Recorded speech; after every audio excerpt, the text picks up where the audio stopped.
So when Biscuit came to us at Red Bank, he was really unstable in both his back legs. He was really struggling to walk, he was collapsing, and he was crying out. The owners recognized that there was a major problem, so they reached out to a group we work with sometimes called Doxy Rescue of Bucks County.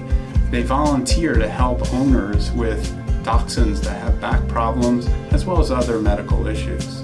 Without hesitation, the owners jumped in their car. It was a 2-hour drive from their home to Red Bank, and they brought Biscuit in right away. Obviously, the reason why they did this is they were trying to get Biscuit the best possible care, and after being, at Red Bank for over 2 decades, we really have quite a bit of experience in dealing with dogs with back problems such as what Biscuit had. In the middle of the night, our emergency doctors looked at Biscuit and knew right away that there was a problem with Biscuit's back and he would need an MRI immediately. So at 4 a.m. in the morning, I looked at Biscuit and saw that there was an issue with the spinal cord in the middle of Biscuit's back. After recognizing the problem, I decided to go ahead and get an MRI because I was worried there might be a herniated disc with Biscuit. I realized there was a major problem with the spinal cord in the mid portion of Biscuit's back. So after setting things up, we were able to get an MRI and we found a large disc compressing Biscuit's back at L23, so the second and third lumbar vertebra. It's a matter of time with these patients. We need to see them right away because the longer the compression exists on the spinal cord, the worse the prognosis. With Biscuit, his problem was intervertebral disc disease or disc herniation. Some people for short refer to it as IVDD. And it's very common in dachshunds, Frenchies, small breed dogs like Lhasas, Shih Tzus, Beagles, and very long breed dogs with very long backs that have short legs. But it can happen really in any breed. This is part of the vertebral column of a large breed dog. This is part of the thoracic and lumbar region. The most common place for these discs to occur is in this region. The vertebra have in between them a region where there's a disc, and the disc allows your back to bend. Without it, you'd just be a straight rod.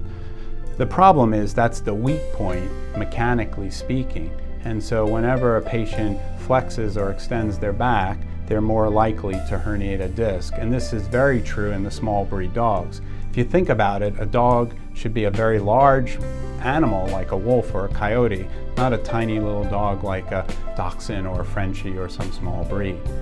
In doing so, those discs will actually herniate up and press on the spinal cord, which is running right through these vertebrae. So Biscuit surgery is very standard, straightforward procedure. Basically, I'm going to just remove this bone. Now remember, there's overlying muscle here. Once I drill away this bone, the spinal cord and the disc is sitting right there, so it's a technically challenging procedure to remove the disc off of the spinal cord. Once that's done, we cover the bone up, close up the incision, and the patients are in the hospital for 2 to 5 days, resting, trying not to move around much. They're on pain medicines and antibiotics, and then they go home to rest for 4 to 6 weeks. Biscuit's recovery was really unremarkable.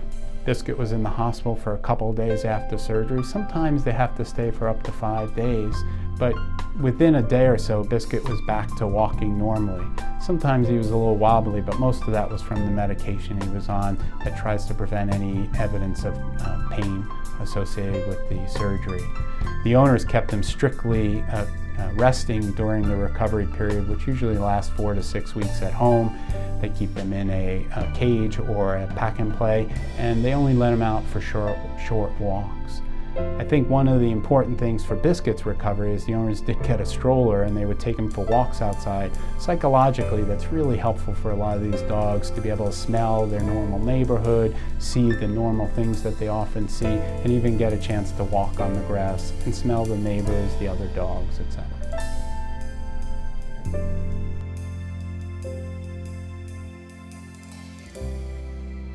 Having intervertebral disc disease and surgery could be really scary for most owners. Rightfully so. We're taking a disc off of the spinal cord once it's herniated. But really, the most important thing to realize is there's lots of ways to try to prevent it. Thank you, Biscuit.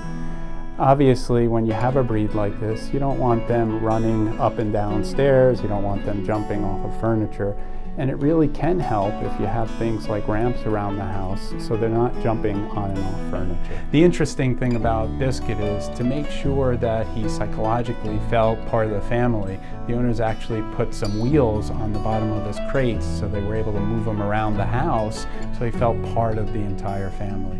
And really important with Biscuit, his little buddy Mooney, who's the professional dachshund model, never left his side. They were able to sniff each other through the cage, which was important for Biscuit's recovery.